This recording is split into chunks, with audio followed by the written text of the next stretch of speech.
ലഹരിക്കെതിരെ പ്രതിരോധവുമായി അശമന്നൂർ പഞ്ചായത്തിൽ ലഹരി വിരുദ്ധ ക്യാമ്പയിൻ സംഘടിപ്പിച്ചു. പഞ്ചായത്ത് അങ്കണത്തിൽ നടന്ന പ്രോഗ്രാമിൽ ജനപ്രതിനിധികളടക്കം നിരവധി പേർ പങ്കെടുത്തു. ലഹരിയോട് പറയൂ നോ, ജീവിതത്തോട് പറയൂ യെസ് എന്ന ആശയം മുൻനിർത്തിയായിരുന്നു പരിപാടികൾ. ലഹരി വ്യാപനം തടയുക എന്ന ലക്ഷ്യത്തോടെ അശമന്നൂർ ഗ്രാമപഞ്ചായത്ത്, പോലീസ്, എക്സൈസ് എന്നിവയുടെ സംയുക്ത ആഭിമുഖ്യത്തിൽ ക്യാമ്പയിൻ സംഘടിപ്പിച്ചു. സർക്കാർ നടപ്പിലാക്കുന്ന ഓപ്പറേഷൻ തൂഫാൻ പദ്ധതിയുടെ ഭാഗമായിട്ടായിരുന്നു ക്യാമ്പയിൻ. MLA മനോജ് മുത്തേടൻ പരിപാടികൾ ഉദ്ഘാടനം ചെയ്തു. ലഹരി എന്ന മാരകമായ വിപത്ത് നമ്മുടെ നാടിനെ അതീവ ഗുരുതരമായ നിലയിൽ ഗ്രസിച്ച വേളയിലാണ് നമ്മളെല്ലാം മറന്ന് എല്ലാവരും ഒറ്റക്കെട്ടായ ഒരു മൂവ്മെന്റ് ആരംഭിച്ചിട്ടുള്ളത്. നമുക്ക് ലഹരിയുടെ വ്യാപനം അതിൻ്റെ ഏറ്റവും വലിയ ആഴത്തിലേക്ക് കടന്നു വന്നിരിക്കുകയാണ്. അതീവ ഭീകരമായ നിലയിലാണ് ലഹരിയുടെ വ്യാപനം ഉണ്ടാകുന്നത്. നമ്മളത് പറയുമ്പോൾ നമുക്കങ്ങനെ പറയുന്നത് ശരിയാണ്, നമ്മുടെ എല്ലാവർക്കും ഒരു പേടി തോന്നില്ല എന്നൊക്കെ തോന്നാം. പക്ഷേ നമ്മൾ കാണുന്നതിനപ്പുറത്താണ് പുതിയ തലമുറയിൽ ലഹരി വ്യാപനം അമിതമായി കൂടി.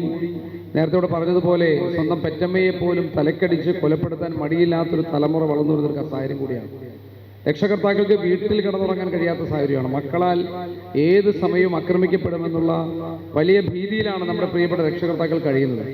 അപ്പം അത്രമേൽ നമ്മുടെ നാട്ടിലെ പുതിയ തലമുറയിലേക്ക് ഈ ലഹരി വ്യാപനം കടന്നുകൂടിയപ്പോൾ നമുക്കിതിൻ്റെ കണ്ണികളെ അറുത്തുമാറ്റി ഈ ലഹരി എന്ന മാരകമായ വിപത്തിനെ ഈ നാട്ടിൽ നാട്ടിപ്പായിക്കാനുള്ള വലിയ ഉത്തരവാദിത്തം ഏറ്റെടുക്കുക എന്നുള്ളതാണ് നമ്മളെല്ലാം കൂടി തീരുമാനിച്ചിട്ടുണ്ട്. അപ്പോൾ ഗവൺമെന്റ് ഓപ്പറേഷൻ തൂഫാനുമായി ബന്ധപ്പെട്ട് വലിയ മുന്നേറ്റമാണ്. വലിയ മുന്നേറ്റം എന്ന് പറഞ്ഞാൽ ഒരു ദാക്ഷിണ്യവുമില്ലാതെ ഇതിന്റെ വ്യാപനം നടത്തുന്നവർക്കെതിരായി, വിൽക്കുന്നവർക്കെതിരായി, ഉപയോഗിക്കുന്നവർക്കെതിരായിട്ടുള്ള കർശനമായ നടപടികൾ പോലീസും എക്സൈസുമൊക്കെ ബന്ധപ്പെട്ട് നടക്കുന്നുണ്ട്.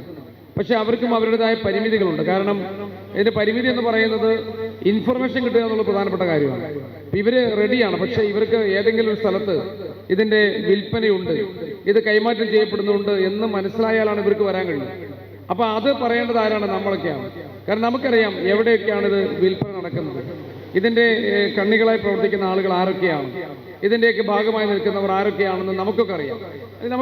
നമുക്കൊക്കെ അറിയാമെന്ന് പറഞ്ഞാൽ നമ്മുടെയൊക്കെ ശ്രദ്ധയിൽ വരും. സ്വാഭാവികമായി നമ്മൾ അത് ശ്രദ്ധയിൽ വരുമ്പോൾ യാതൊരു തരത്തിലും മുഖം നോക്കാതെ ഇവരെ അറിയിച്ച്, നമ്മളിപ്പോൾ ഒരു ഇൻഫർമേഷൻ പാസ് ചെയ്ത് ഇവരാരോടും പറയില്ല, ഇവരെ അറിയിച്ച് ഇവർ അതിന് നടപടി സ്വീകരിക്കും. പഞ്ചായത്ത് പ്രസിഡന്റ് NM സലീം അധ്യക്ഷത വഹിച്ചു. ജില്ലാ പഞ്ചായത്ത് അംഗം മുബാസ് ഓടക്കാലി, ബ്ലോക്ക് അംഗം KP Varghese, panchayat vice president Bindu Narayanan, സ്ഥിരം സമിതി അധ്യക്ഷരായ സനോഷ് മത്തായി, നിഷി ജബ്ബാർ, ബിന്ദു ബെസി, വാർഡംഗങ്ങളായ Ambili Rajan, Joshy Paul, Archana Sahadevan, MA Thankappan, Anitha Jayan, Harikrishnan, Jasna Ashraf, block സ്ഥിരം സമിതി അധ്യക്ഷ പ്രീത സുഗു, പോലീസ്, എക്സൈസ് ഉദ്യോഗസ്ഥർ, കുടുംബശ്രീ അംഗങ്ങൾ, ഹരിതകർമ്മസേന അംഗങ്ങൾ, നാട്ടുകാർ തുടങ്ങിയവർ പങ്കെടുത്തു. ലഹരിക്കെതിരെ പോരാടും, ലഹരി നിർമ്മാർജ്ജനം ചെയ്യും എന്ന ആശയം മുൻനിർത്തിയായിരുന്നു campaign. News desk, media city, Perumbavoor.